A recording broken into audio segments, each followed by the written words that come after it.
নজর রাখবো পরের খবরে। শাসক দলের গোষ্ঠীর সংঘর্ষে গলসিতে জ্বলল আগুন। তৃণমূল পঞ্চায়েত সদস্যের পার্টি অফিসে আগুন ধরিয়ে দেওয়ার অভিযোগ দলেরই জেলা সহ সভাপতি জাকির হোসেনের অনুগামীদের বিরুদ্ধে।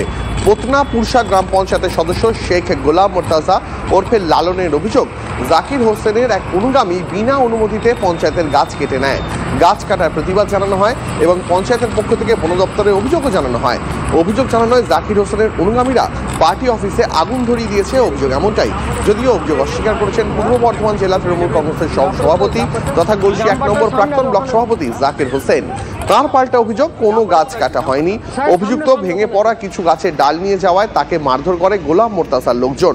তার লোকজন কোথাও আগুন লাগায়নি বলে দাবি জাকির হোসেনের।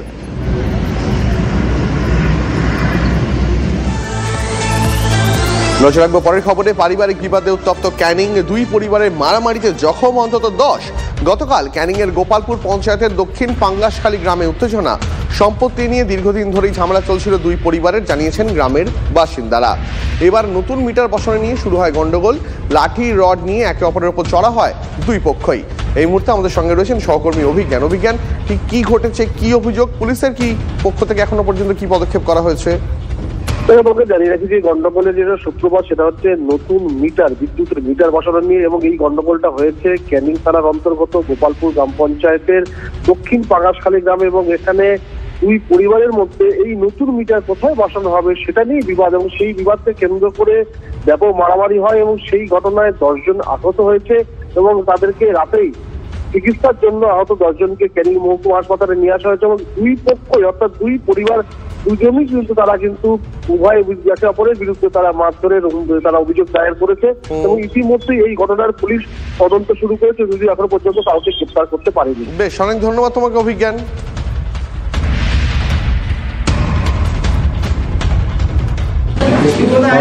কাজ লাগা দিয়েছে তারগুলো তুমি লাগাল না, তোমার পিটবো ধরে অফিসার যে কাজ দিয়েছে বললো যে রাতে তোমার ঠিক করে নাও, নিলে আমরা এসে পয়সা দেওয়া না। ওরা বলছে না, এখান থেকে মিটার দেওয়া যাবে না, গাড়ি রাখতে দেবো না, তোরা ইয়ে কর তা কর। এবার সে বলে খুব উল্টোপাল্টা, মানে খুব মারধর করেছে সবাই মিলে। 4 জন, আর এই 4 জন ছিলাম, কথা কাটাকাটি হতে আমাদের মারধর করেছে। এই আমাদের সব ছিঁড়ে মিলে সব খারাপ করেছে।